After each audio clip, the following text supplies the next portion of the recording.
Olá, caros alunos da disciplina de Semiologia Médica, dando continuidade ao nosso estudo de ectoscopia. Na última reunião, que foi a primeira sobre essa temática, foi realizada na quinta-feira passada pelo Google Meet, abordamos temas essenciais, como os sinais vitais, peso e altura, estado geral, consciência e orientação, além da fala e linguagem. Esta continuidade agora é a segunda parte de 3. Estou pensando que é melhor dividir para que não fique um vídeo muito longo. O conteúdo será o mesmo, mas dividido em 2 vídeos, que aí vocês podem assistir em momentos diferentes, se for necessário. Então, aqui hoje, agora, vamos falar sobre esses 4 aspectos essenciais da ectoscopia, que são fáscias, atitude e decúbito, marcha e biotipo. Esses também são aspectos fundamentais para compreender as características externas do paciente e identificar sinais relevantes para o diagnóstico clínico. Então, como eu disse que serão 3 vídeos, no próximo vídeo avançaremos para os tópicos restantes, que são mucosas, pele, unhas e pelos, subcutâneo, extremidades e linfonodos. Assim, complementaremos a nossa aula sobre ectoscopia e o objetivo é que tenhamos uma visão abrangente de todos os elementos que compõem a ectoscopia completa. Então, vamos começar pela fáscias. A fáscias é um termo médico que se refere ao aspecto da face modificada por uma condição patológica, pela doença, e é indicativa de uma determinada afecção clínica. Então, designa o aspecto da face modificada pela doença, mas aqui a palavra é fáscias, que é um latinismo do gênero feminino, é afácias, e é singular, e essa fáscias, ela se compõe de características morfológicas da face com a expressão fisionômica associada. Então, são alterações morfológicas e também alterações fisionômicas, ou seja, do gestual e também da forma dos elementos faciais. Então, não usamos a palavra fáscias para designar a face de uma pessoa. Fáscias é um termo que é aplicado exclusivamente no contexto clínico, a fáscias do paciente. Então, a grande maioria, como coloco aqui, a grande maioria das fáscias características é expressiva de endocrinopatia, ou seja, de uma doença que afeta o sistema endócrino, por doenças do sistema nervoso, por doenças do tecido conjuntivo, que são geralmente doenças atribuídas à autoimunidade. Não coloquei aqui no slide, mas também doenças genéticas, que acabam levando a maior parte das fáscias clínicas já descritas. É importante, coloquei aqui quase no rodapé desse slide, que a gente não deve exagerar na valorização da fáscias, porque pode levar a erros. Porque muitas vezes uma variante, né, do que é estatisticamente observável pode até simular uma fáscias característica de uma determinada condição. Então, há traços que são constitucionais. Às vezes, o, o, os olhos um pouco mais salientes, mais brilhantes, às vezes uma face um pouco mais inexpressiva, pode dar a impressão de uma fáscias característica de uma determinada condição. Então, dito isto, alterações na face, que denominamos de fáscias, podem indicar uma ampla gama de condições, incluindo, como eu disse há pouco, distúrbios genéticos, desequilíbrios hormonais, infecções. A fáscias tetânica é bem característica, por exemplo. A fáscias leonina também é bem característica da hanseníase. Deficiências nutricionais também podem levar a alterações na fáscias, e o que constitui uma fáscias característica. Então, a gente pode lembrar, por exemplo, uma pessoa com a síndrome de Down, que é uma doença genética, que é a trissomia do cromossomo 21. Então, tem características faciais distintas, como a cabeça pequena, características faciais mais planas, olhos, não é, inclinados para cima. E da mesma forma, também como síndrome genética, há indivíduos com a síndrome de Turner, por exemplo, que tem o pescoço alado, tem um formato facial triangular bem característico. Então, além de levar ou facilitar o diagnóstico de condições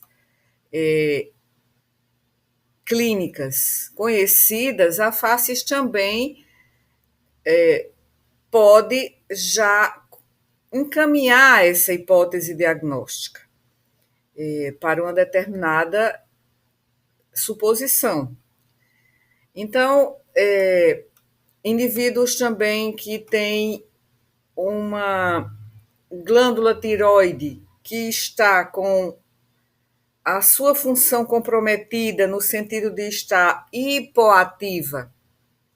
Então, essa pessoa ela pode ter uma face arredondada, né, com pálpebras infiltradas, edemaciadas, enquanto que, por exemplo, a síndrome de Cushing geralmente tem,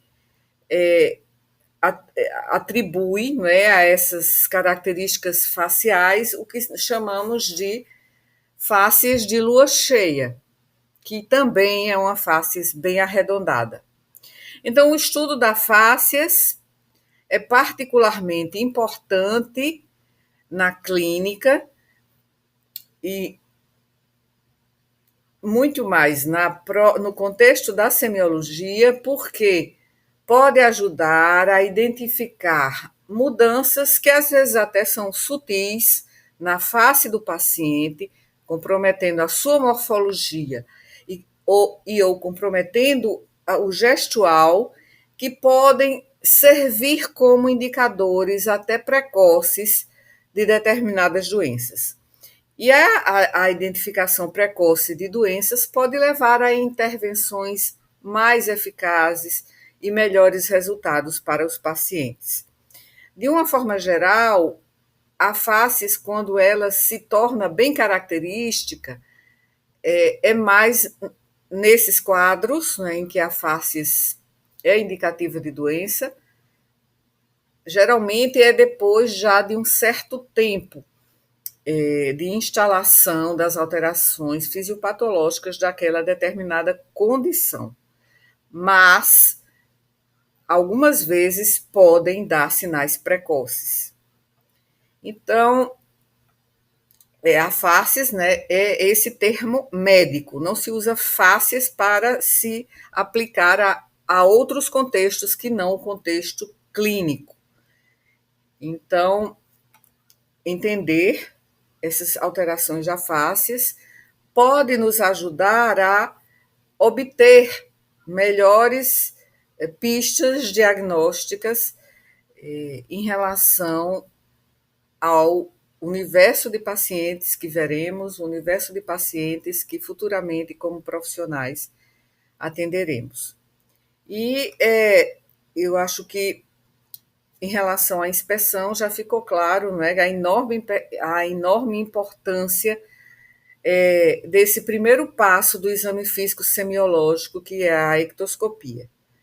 Então, a facies, dentro da ectoscopia, inclui essa observação meticulosa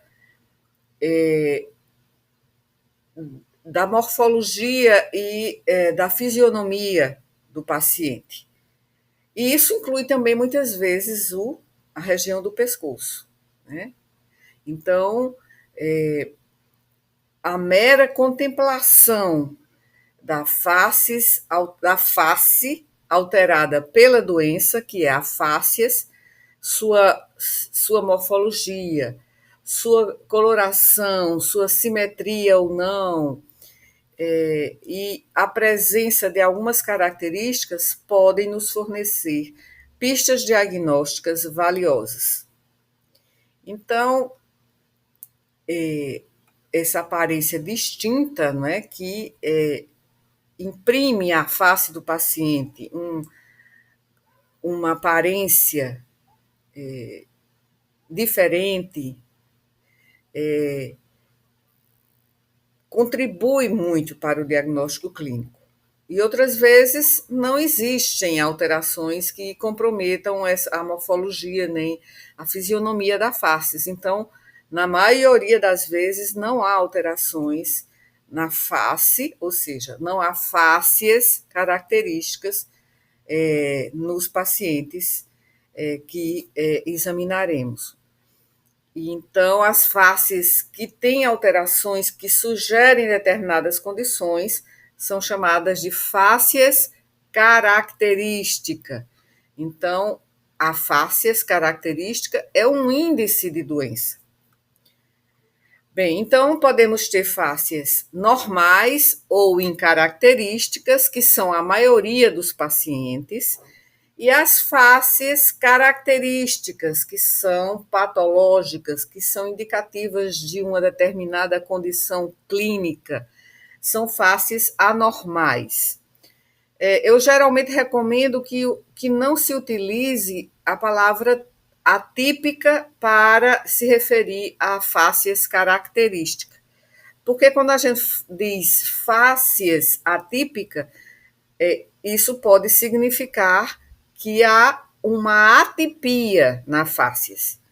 Então, você pode dizer até fáscias típica de, por exemplo, hipotiroidismo, que é a fáscias mixedematosa. Mas quando a gente diz, no caso de não haver nenhuma alteração conduzindo a uma fáscias indicativa de doença, então a gente dizer fáscias atípica pode dar margem a uma interpretação diferente, ou seja, atípica a uma atipia. Então, eu geralmente oriento que nossos alunos não usem a expressão fáscias atípica para descrever uma alteração, ou seja, a presença de uma fáscias característica. Então, podemos usar a palavra fáscias característica ou fáscias incaracterística. Ou então, fáscias normal ou fáscias anormal. Ou fáscias compósita, que é sinônimo de incaracterística. Então, vamos seguir aqui, vejam que há um grande número de denominações para alterações da fácies. Então, aqui podemos ver que há uma multiplicidade, né, que nos faz perceber como já foram descritas fácies, alterações faciais na morfologia e na gesticulação. Então, por exemplo, tem fácies de doenças endócrinas, como aqui a fáscis mixedematosa, a fáscis cushingoide, a fáscis acromegálica, a fáscis aqui basedoviana, que são fáscis que sugerem doenças endócrinas. Então, essas fáscis podem sugerir determinadas doenças, e as doenças endócrinas são muito comuns. Então, entre as doenças endócrinas, a própria doença de Addison, que é a doença em que há uma insuficiência suprarrenal. Então, também nós temos a fáscies addisoniana, porque a insuficiência suprarrenal chamamos de doença de Addison. Também eu não coloquei aqui na lista, porque aí nem caberia no slide, né? Então, a gente pode, também aqui que eu não coloquei, por exemplo, a fáscis miastênica, não coloquei, coloquei aqui, fáscis miastênica, a fáscis parkinsoniana, não coloquei a fáscis parkinsoniana, também é característica do parkinsonismo, como o próprio nome indica. A característica deixa eu ver aqui, como já coloquei, acromegálica, já falei, hipocrática, né, de um emagrecimento extremo, levando a fisionomia a mostrar os ossos muito salientes, desaparece a bola gordurosa de Bichat e a gente observa os malares, as regiões malares bem salientes, observa também os olhos encovados. Então, é a fáscis hipocrática que sugere que o paciente se encontra caquético. Claro que vamos também observar o restante das características corporais daquele paciente. Então, o que colocamos aqui também, fáscias depressiva, fáscias da trissomia do 21, que aqui eu coloquei, deixei como fáscias mongoloide. Embora mongoloide tenha uma acepção atualmente um tanto quanto negativa, né? Porque durante muito tempo houve ofensas às famílias e às pessoas com síndrome de Down, e as pessoas se referiam a mongoloide, e aí isso deu uma conotação estigmatizante essa palavra. Você pode dizer também fáscias de síndrome genética, que coloquei aqui também, fáscias esclerodérmica, fáscias, onde eu coloquei aqui, também não coloquei, a lúpica aqui. A fáscias lúpica aqui, a fáscias etílica, né? Então, há um grande número de fáscias. Tem a fáscias da paralisia, né, de Bell, que é uma disfunção do nervo facial. Tem até fáscias características de doenças cardíacas, como, por exemplo, a fáscias mitral, que é característica da valvopatia, é uma cardiopatia crônica, resultante de febre reumática, que é a estenose da válvula mitral. E existem muitas, né? Até no próprio coração nós temos a fáscias tricúspide, que é também chamada de fáscias de Shattuck, porque além da fáscias mitral, aí aparece uma tonalidade amarelada, devido a uma leve icterícia que é decorrente da congestão hepática crônica que existe quando o paciente tem estenose tricúspide. Então, são muitas as fáscias características de doenças, né? Então, tem a fáscias, e são tantas as faces, que aqui eu coloquei apenas algumas e vou mostrar em imagens também um número resumido de faces, né? Lembrar que eu não vou incluir aqui de forma específica e detalhada as faces de síndromes genéticas, né? Porque a gente se propõe aqui a enfocar mais as faces relacionadas, né, e que podem ser observadas no adulto, embora hoje a gente tenha pacientes que, com a trissomia do cromossomo 21, a síndrome de Down, chegam à fase adulta, né? Chegam aos 50 anos, chegam aos 40, diferentemente de tempos passados, que não havia essa expectativa de vida para pacientes com essa síndrome genética. E só para terminar essa explanação sobre os nomes das mais variadas faces, também entre as doenças infecciosas, aqui é a facies leonina, aqui é a facies tetânica, e temos a facies do sinal de Romagnat, né, que é aquele edema unilateral, né, das pálpebras, né, que acontece na doença de Chagas na fase aguda.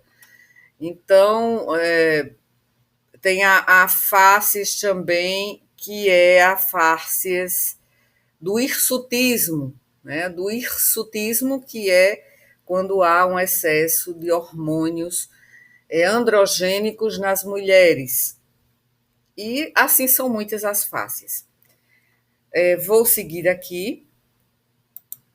Aqui nós temos uma facies que é bem característica de uma doença endócrina. Então, essa doença endócrina é o hipotiroidismo, ou seja, a hipofunção da glândula tiroide. Essa hipofunção, ela vai levar a uma expressão facial aparentemente inexpressiva, como se a paciente estivesse sonolenta. A pele é amarelada, não é icterícia, é uma tonalidade amarelada do tipo de cor, de uma tonalidade ocre, né? Ocre mais clara. Essa paciente também tem macroglossia. E o que chama muita atenção, além dessa expressão sonolenta, é a infiltração, aqui como vemos na imagem, a infiltração periorbitária. Essa infiltração periorbitária diminui um pouco a fenda palpebral. É bilateral, porque é um transtorno sistêmico, embora possa ser um pouco assimétrica, mas geralmente é simétrica. E veja como há aqui infiltração, onde estou apontando, infiltração da região periorbitária e bipalpebral. Então, essa infiltração não é de líquido, como acontece na facies renal, como vamos ver daqui a pouco, não é de gordura, como na facies cushingoide. Essa infiltração é por material que nós chamamos mucopolissacáride, que há a deposição dessa substância nos pacientes com hipotiroidismo. E a deposição se faz na pele, fica uma pele endurecida, espessa,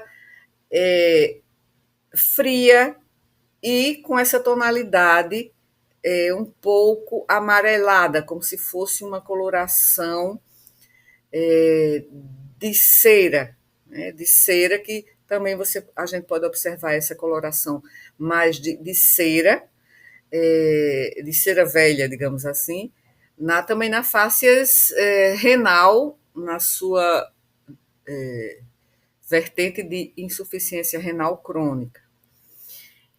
Então, essa facies é também chamada de facies de máscara, né?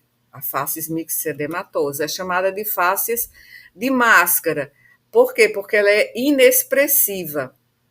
E aí a gente chama também de máscara a face parkinsoniana. Por quê? Porque é inexpressiva. Então, nessas duas faces, chamamos de faces de máscara.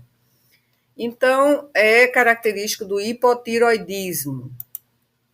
Aqui já temos uma face diferente no sentido de que a expressão facial é contrária, é a inversa da fáscias mixedematosa, ou seja, não há diminuição da fenda palpebral, pelo contrário, nós observamos aqui um aumento da fenda palpebral. Essa fáscias é chamada de fáscias basedoviana ou fáscias tireotóxica, que é característica da fáscias dos pacientes que têm um quadro de hipertiroidismo, ou seja, há uma hiperfunção da glândula tireoide. Essa hiperfunção ela faz com que haja um aumento do metabolismo, e esse aumento do metabolismo ele vai se expressar de várias formas. Uma delas é tornar a pele mais fina, mais úmida, mais quente. Isso, como eu disse, é como se fosse uma contraposição a fáscias do hipotiroidismo, que é a mixedematosa. Então, aqui nós observamos na fáscias basedoviana, observamos uma proptose. O que é proptose? Proptose é exoftalmia, que significa o quê? Uma protrusão dos globos oculares. Então, o globo ocular é deslocado, não é tanto superiormente quanto inferiormente, medialmente e lateralmente. E no sentido para fora, ou seja, axialmente. Então, chamamos também de fáscias tireotóxica. Por quê? Porque chamamos o hipertireoidismo de tireotoxicose. Por que basedoviana? Porque Basedov foi um dos autores médicos a descreverem as alterações clínicas, né, do hipertireoidismo. Então, a doença é chamada de Basedov-Graves, mas a fáscia é chamada de basedoviana. Então, é uma aparência diferente da mixedematosa, ao contrário, porque é uma aparência assim alerta. Às vezes é uma expressão até aterrorizada, assustada, um pouco ruborizada. Não é tão intensa a ruborização como em outras fáscias. Mas, assim, por conta do aumento do metabolismo basal, muitas vezes a pele se torna fina e aí parece mais rosada, mas não é tanto quanto vamos ver depois na fáscias Cushingoide. Então, parece uma pessoa que está ansiosa, que está com uma expressão de surpresa ou de espanto. Então, o que acontece também é uma retração das pálpebras. Essa retração das pálpebras é observada principalmente na pálpebra superior e o que resulta na exposição da conjuntiva acima da córnea, que é chamada de sinal de von Graeff ou de lead leg. Por quê? Porque há uma incapacidade da pálpebra superior de seguir o olho na mesma velocidade, né, na movimentação ocular. Então, o que acontece é que, quando o paciente olha para cima ou para baixo, então a relação entre a posição do globo ocular e as pálpebras é observável esse atraso da pálpebra. Esse atraso porque faz com que a pálpebra superior acompanhe de forma atrasada o movimento do globo ocular para cima e para baixo. principalmente quando se dirige para baixo, né? Sobretudo para baixo. E também esse paciente, eu digo essa, falei em essa porque coloquei apenas figuras aqui femininas, mas também pode afetar os homens, só que é muito mais frequente nas mulheres.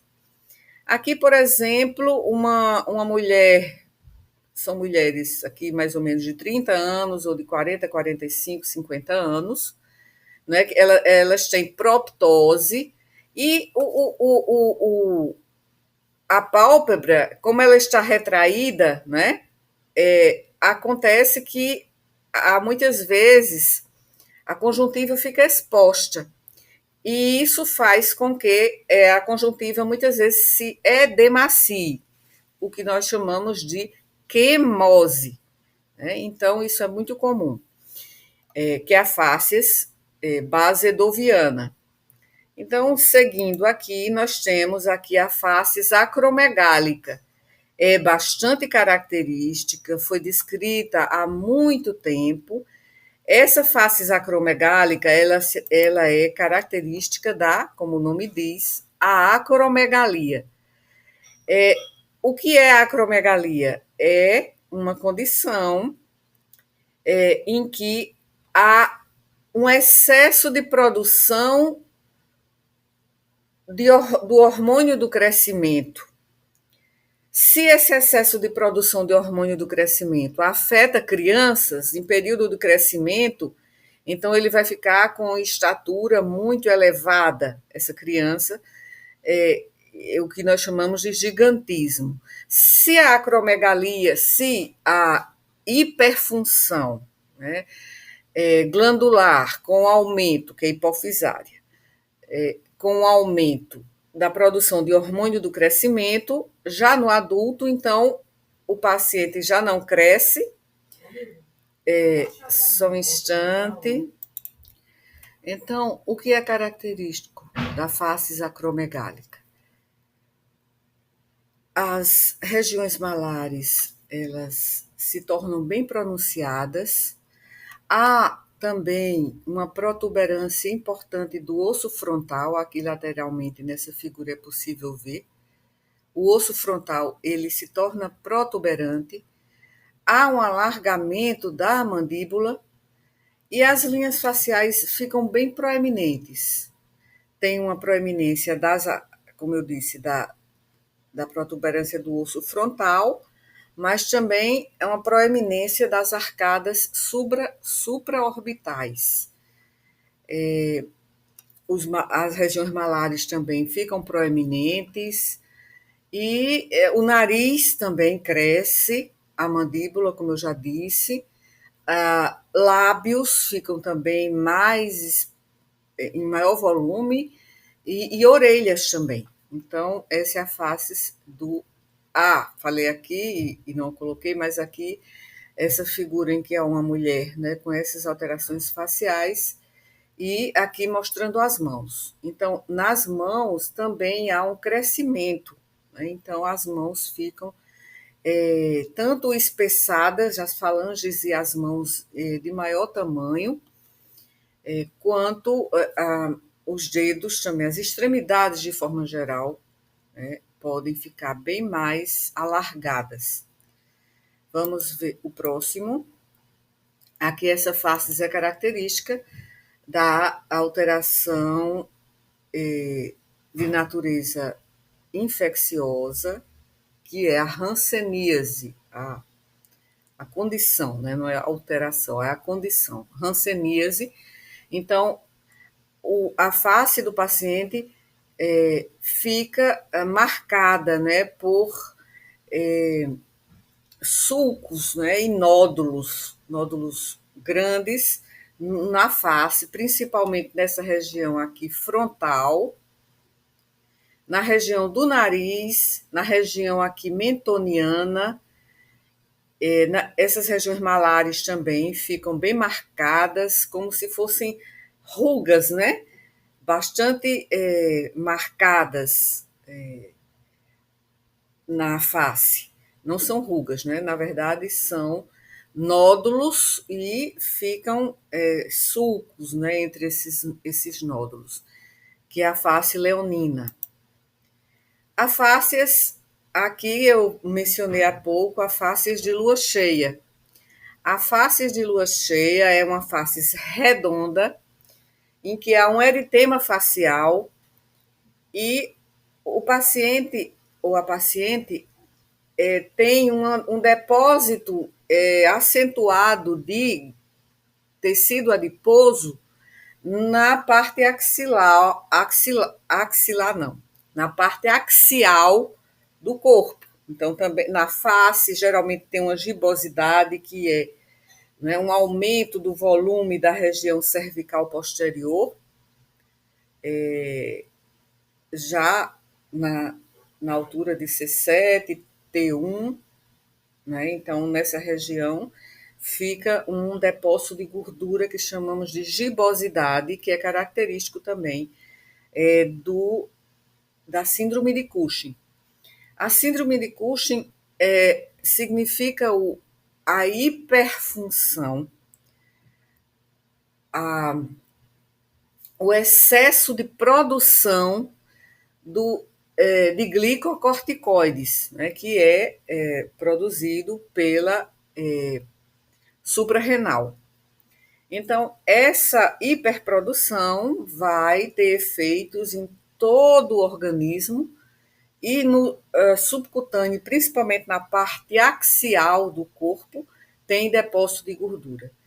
E também nessa condição há uma vasodilatação. Então, a gente observa o rosto arredondado, né? Por isso que é chamado de lua cheia. E com essa hiperemia, esse eritema, né, bem avermelhado pela vasodilatação. E aqui não está visível, mas a fenda palpebral, diferentemente do paciente que tem a face arredondada por mixedema, ou como veremos depois, a face arredondada por doença renal, que é a face renal, na face cushingoide não há infiltração de gordura nesse tecido periorbitário. Como na face renal tem infiltração de líquido, na face mixedematosa há infiltração de substâncias mucopolissacárides. Aqui não há, então a fenda palpebral não é reduzida, como acontece na face renal, que vamos ver, e na face mixedematosa. Então, característico da síndrome de Cushing, que pode ser doença de Cushing ou apenas a síndrome, porque não é a doença. A doença é quando há uma hiperfunção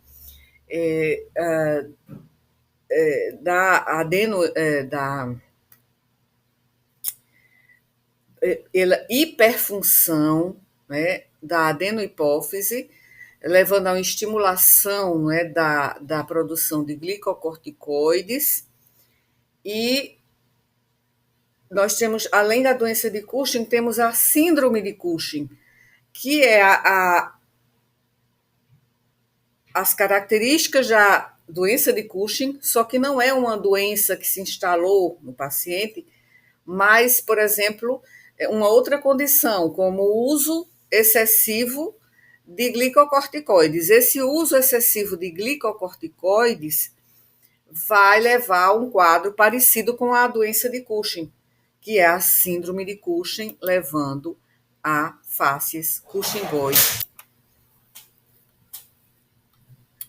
Aqui temos o próximo, que é uma paciente com eritema malar, que se estende tanto nas regiões malares, né, e se estende pelo dorso do nariz, que é conhecido também como eritema em asa de borboleta ou em vespertilho, que é a face lúpica.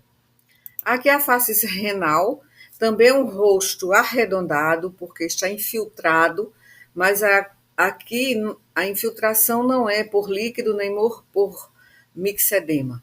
É infiltração, ou melhor, Aqui a infiltração não é por gordura, nem é por mixedema, e sim por líquido, retenção de água e sódio, devido a uma disfunção renal, pode ser uma síndrome nefrótica, síndrome nefrítica, pode ser insuficiência renal crônica, mas esse caso aqui está mais característico da síndrome nefrítica. Vocês vão estudar essas síndromes quando estivermos no módulo de urinário. Mas é um rosto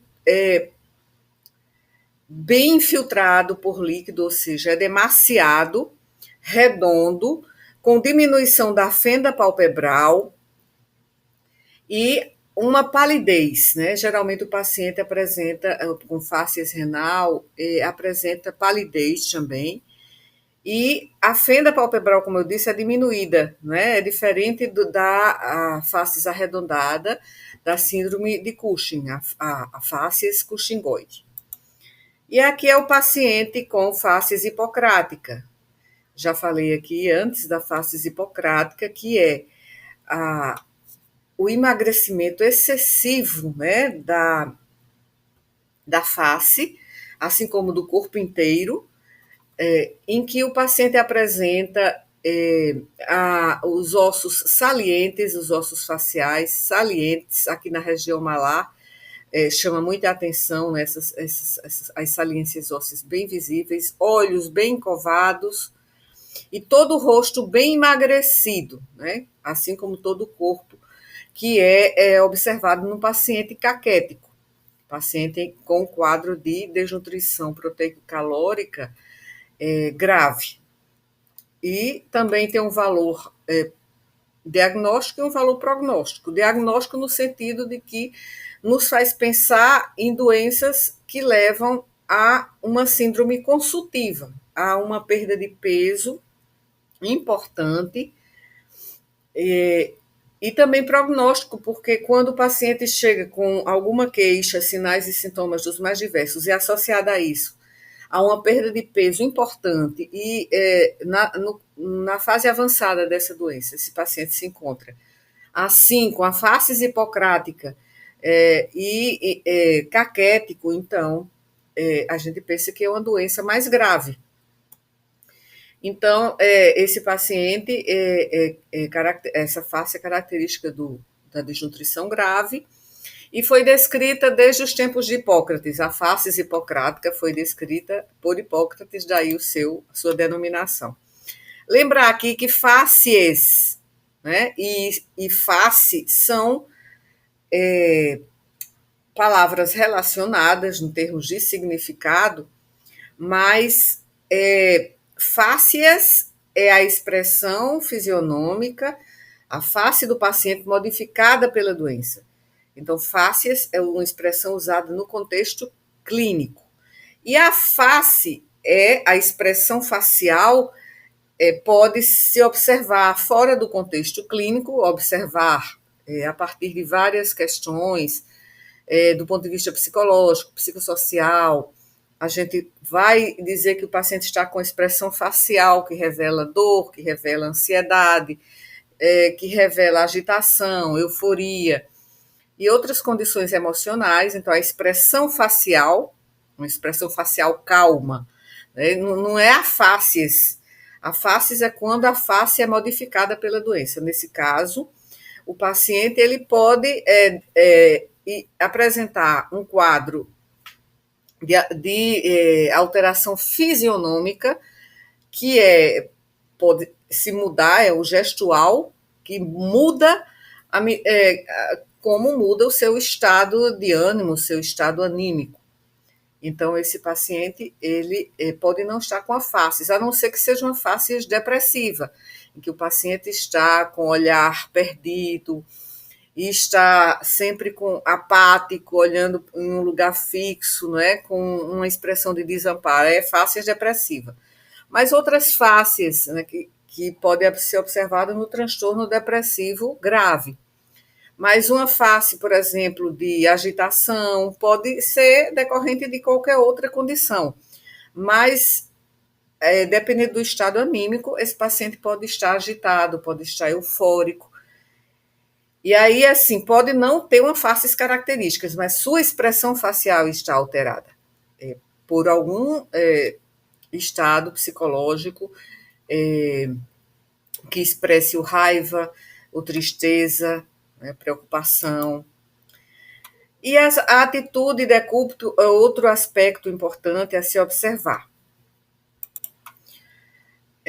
Atitude e decúbito, ou postura e decúbito.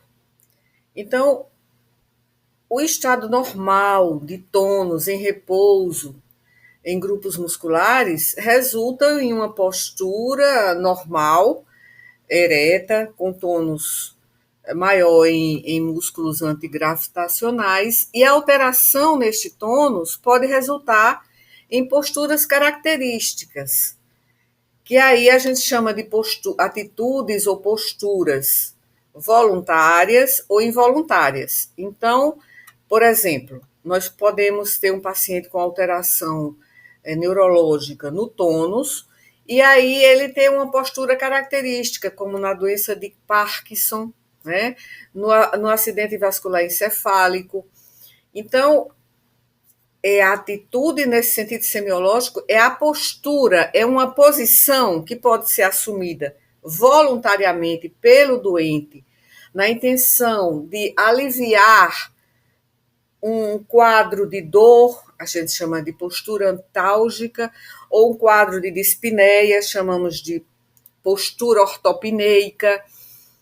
Então, intuitivamente, instintivamente, a pessoa com dor, ela assume uma determinada posição, porque intuitivamente percebe que aquela posição alivia a dor.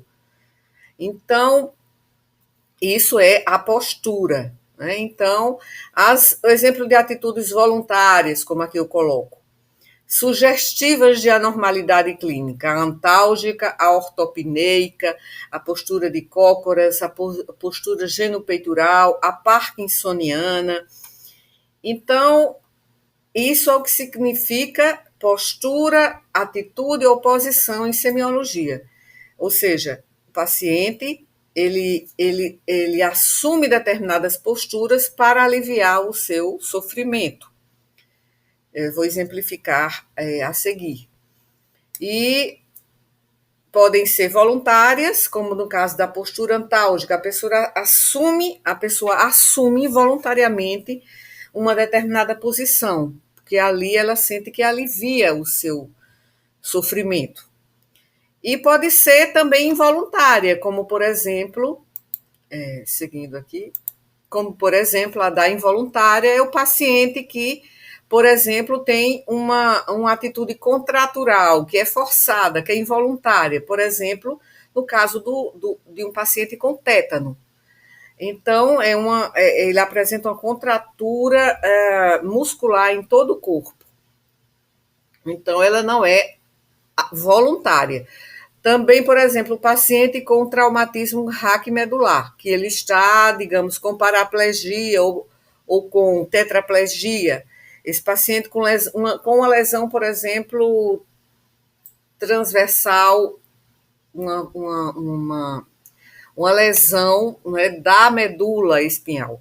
Então, ele vai ter uma paralisia, se for, dependendo da altura dessa lesão, ele pode ter, por exemplo, um quadro de paraplegia, e aí ele vai ficar naquela postura involuntariamente, né? Ele vai ficar, quando ele tem tetraplegia, ele vai ficar, muitas vezes ele está numa postura no leito e não pode assumir outras posições por causa do trauma raquimedular.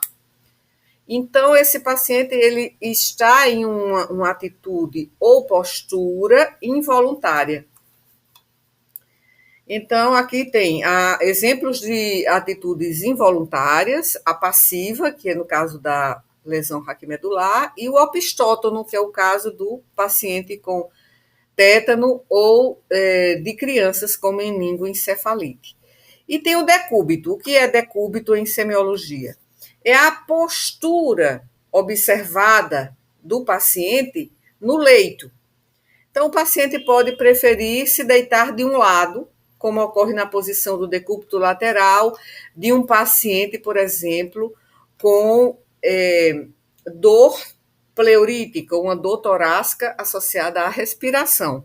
Então, ele se deita em um decúbito preferencial, que é o decúbito correspondente lateral, correspondente à lesão. Por exemplo, ele tem um quadro de pneumonia à direita, então ele adota, isso é voluntário, ele adota a postura preferencial do lado direito, porque assim, para respirar, ele expande melhor o lado esquerdo, onde o pulmão está normal, enquanto o lado direito pode ficar menos expansivo, e com isso a dor alivia. Então, esse é um decúbito lateral preferencial por uma razão clínica, por uma razão de que o paciente está com um quadro de dor pleurítica. Por exemplo, o paciente pode ficar em decúbito ventral quando ele tem uma dor cólica no abdômen, por exemplo. Então, quando o paciente também está muito assim, quieto, deitado na cama, como pode ocorrer, por exemplo, na peritonite. O paciente pode ter um quadro de peritonite, que é uma inflamação peritoneal. Então, ele tende a ficar no leito, em decúbito dorsal, sem se mobilizar, porque a cada mobilização ele vai sentir piora da dor. Ou se ele tem uma cólica renal, ele vai ficar agitado, mudando de posição frequentemente, buscando uma posição que alivie a dor, ou uma cólica intestinal, ou uma cólica de natureza uterina, né? Ele, por dismenorreia, por exemplo. Então, a paciente ela tende a ficar em decúbito dorsal porque instintivamente sente que melhora. Também a respiração, quando está difícil, o paciente quando está com dispneia. Então, esse paciente, geralmente, dependendo da causa da dispneia, ele pode ficar, se for um quadro de congestão venosa ou venocapilar pulmonar, ele vai tender a ficar semi-sentado, ou seja, com a cabeça e o tórax em uma posição mais elevada em relação ao restante do corpo, porque assim há uma diminuição do retorno venoso, portanto, o retorno venoso diminuindo, haverá uma diminuição da congestão venocapilar pulmonar e ele pode respirar melhor. Essa é a postura ortopneica da insuficiência cardíaca congestiva. Também tem a postura ortopneica, eu vou mencionar daqui a pouco, do paciente que tem uma doença pulmonar, como, por exemplo, enfisema pulmonar, bronquite crônica associadas ao tabagismo. Então, seguindo aqui, por exemplo, aqui nós temos uma posição ou atitude antálgica. Essa posição, por exemplo, pode ser uma dor lombar. Uma dor lombar levando a essa postura, né, de lateralização do tronco, às vezes colocando-se a mão, o braço, naquela região que está dolorida. Né? Aqui, estou tentando passar aqui o slide. Uma atitude ortopneica. Passa aqui uma figura em que o paciente está com dificuldade para respirar e ele, às vezes, passa a noite inteira nessa posição com o decúbito elevado. Decúbito elevado preferencial, e é uma postura ortopneica, para o exemplo que eu falei da insuficiência cardíaca. E, seguindo, aqui a atitude ortopneica, ou postura ortopneica, do paciente com doença pulmonar obstrutiva crônica. Então, esse paciente ele tem uma falência diafragmática, porque ele tem uma doença pulmonar crônica já avançada, então o seu diafragma ele está em um quadro de miopatia, porque o diafragma entra em falência por causa da dificuldade respiratória, da diminuição da complacência pulmonar, do quadro obstrutivo brônquico, isso tudo decorrente, né, do tabagismo.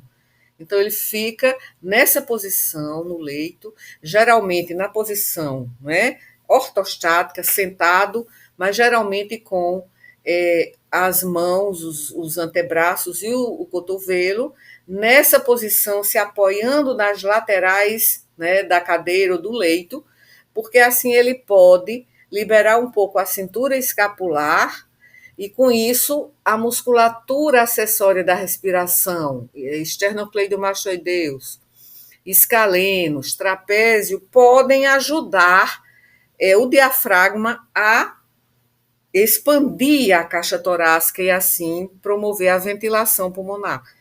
Isso é também uma atitude que é voluntária, mas é instintiva. É a atitude ortopneica do paciente com doença pulmonar obstrutiva crônica. Então,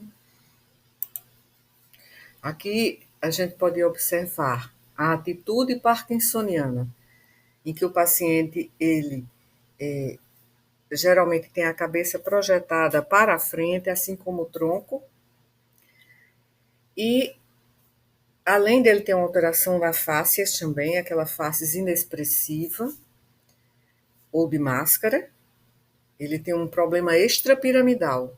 Então, um problema na atividade dos gânglios da base. E ele vai ter uma alteração da marcha, que vamos abordar daqui a pouco, né? Então, a marcha e a postura ou a atitude parkinsoniana são muito características. Então, geralmente o tronco inclinado para frente, os braços, né, geralmente semifletidos, né, e com tremores, e também nessa alteração, no parkinsonismo, nós temos alterações da fáscias, alterações da marcha e alterações na atitude, na postura. Outras alterações importantes da postura ou atitude ou posição, semiologicamente falando, é o opstótono. Então, observe-se que aqui há uma contratura muscular generalizada, principalmente dessa musculatura extensora.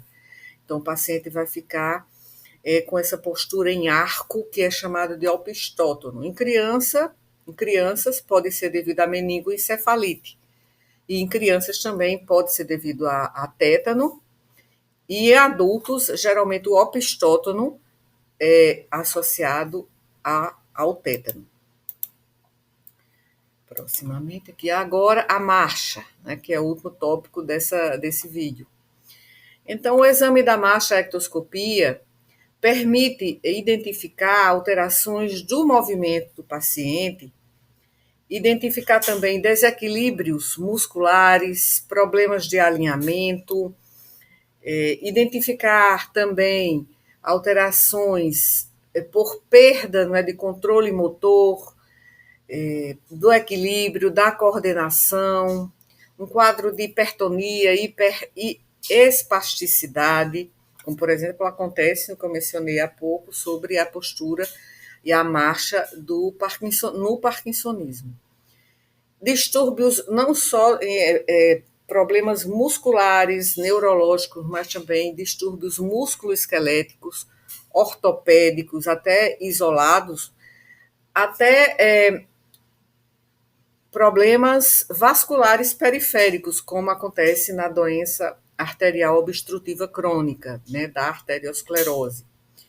Então, existem vários tipos de marcha patológica que podem ser atribuídos a essas condições, tanto neurológicas quanto musculares, musculoesqueléticas, mas geralmente a marcha se altera principalmente por condições neurológicas. Então, a marcha pode ser normal ou anormal, como coloca aqui no slide.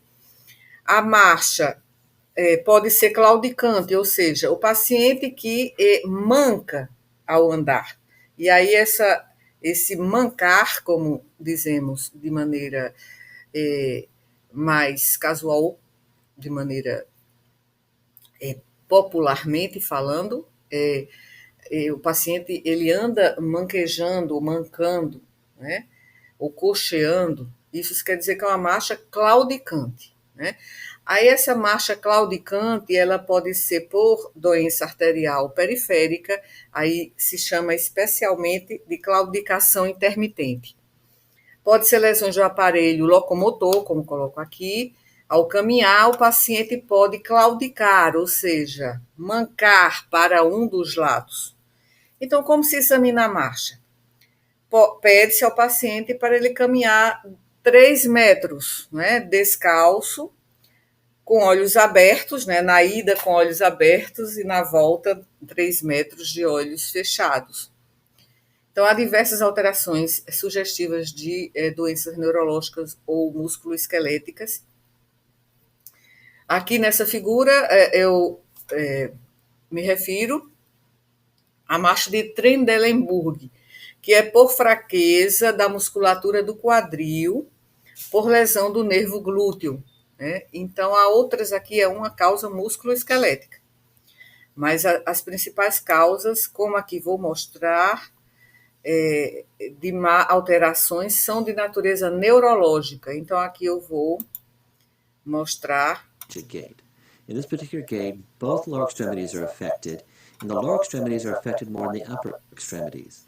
So the posture, the position in this particular gait is there's flexion at the hips, flexion at the knees, and the feet or the ankles are extended and internally rotated, and there's also tight adductors, so there's adduction at the knees. So it is a swinging gait with both sides,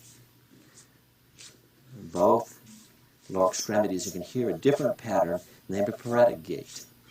But this is not all. The upper extremities are also involved, again, not as much as the hemiparetic gait, but for the upper extremities, the extremity is carried in a low guard or a mid-guard position, and you don't have the normal associated movements in the upper extremity.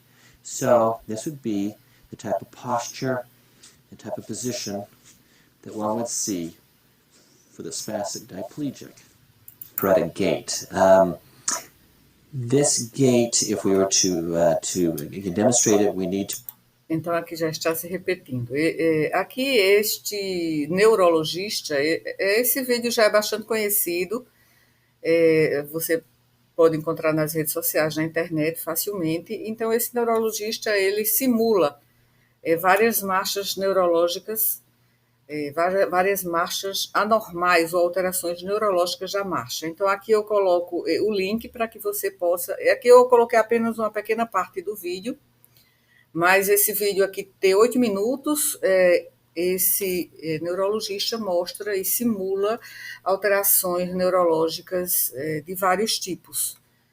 Então, aqui é uma marcha miopática, por exemplo, não é que vou colocar aqui. Não vai dar certo aqui, porque eu não baixei, né? Eu não baixei, então aqui fiquemos novamente com.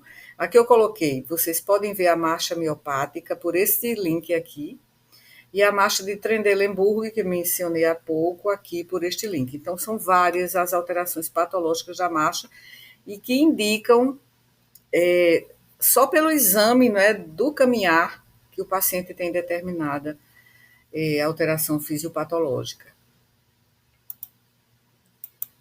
Seguindo o biotipo. Bom, eu acho que também inclui biotipo aqui. Sim, biotipo. Então, o biotipo. Por que examinamos o biotipo à ectoscopia?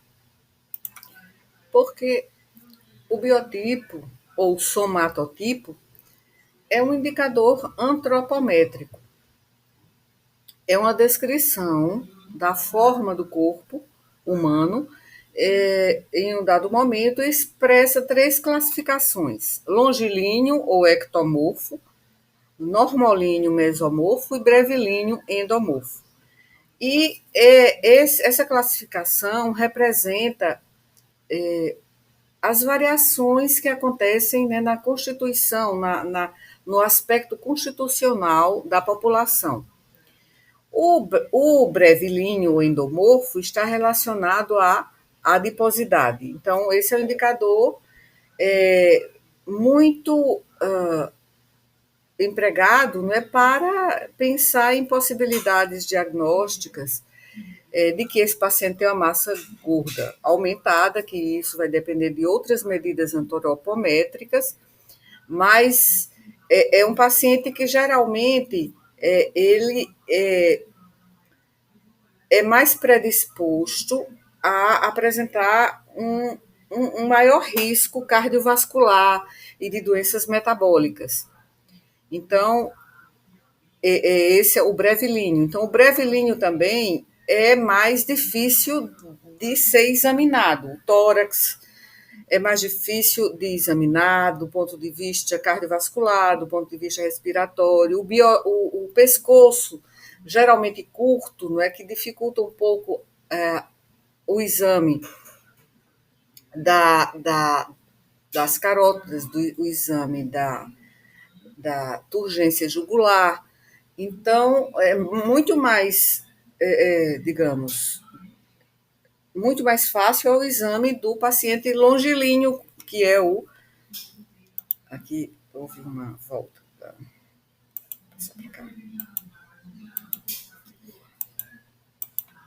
Pronto. O longilíneo ou ectomorfo é muito mais fácil de examinar. Ele tem uma parede abdominal geralmente menos espessa. Então, é muito mais fácil de examinar tanto o tórax como o abdômen, a região cervical. Então, como intermediário, existe o normolíneo, que é a maior parte da população, que é chamado de mesomorfo. Aqui, no próximo slide, eu coloquei as razões pelas quais é importante, porque já houve uma época em que se valorizava muito o biotipo, no sentido de se pensar, por exemplo, que o paciente brevilíneo teria mais predisposição a transtorno bipolar e o longilíneo teria mais predisposição à esquizofrenia, né? Então, houve um tempo em que isso era muito mais valorizado, no início do século passado. Hoje não é tão valorizado assim. Mas é importante saber o biotipo para a correta realização também da inspeção, da palpação, da percussão, da ausculta, como eu coloco aqui. Por quê? Porque a localização anatômica de diversos órgãos tem uma relação com o biotipo do paciente. Então, por exemplo, vamos examinar o ictus cordis e localizar em que espaço intercostal. No normolíneo, o mesomorfo, a gente vai geralmente localizar em condições normais a ponta do coração, no quinto espaço intercostal esquerdo, não é? Na linha hemiclavicular. Já no longilíneo, pode ser um pouco localizado um pouco mais abaixo, no sexto espaço. O brevilíneo pode ser localizado um pouco mais acima, no quarto espaço. Então, pode haver uma alteração em função do diferente biotipo. Outra razão semiotécnica é que, em geral, o paciente brevilíneo, como eu disse há pouco, é um pouco mais difícil de examinar tecnicamente, do ponto de vista da semiotécnica. Então, tem uma parede abdominal mais espessa, tem braquicefalia, né, uma cabeça mais curta, assim como o pescoço também mais curto. E em relação ao processo saúde-doença, né? Então, o biotipo constitucional, ele está relacionado a características morfológicas, como distribuição da gordura, né? Por exemplo, da estrutura óssea. Isso pode também estar relacionado com um maior risco, como eu já disse, doenças metabólicas e doenças cardiovasculares. Então, a seguir, vamos passar para o exame de mucosas, pele, tecido subcutâneo, deformidades, extremidades, linfonodos, tecido celular subcutâneo, para finalizarmos todos os tópicos da parte preliminar do exame físico, que é a ectoscopia. Então, até o próximo vídeo e o terceiro dessa série de 3 vídeos sobre ectoscopia.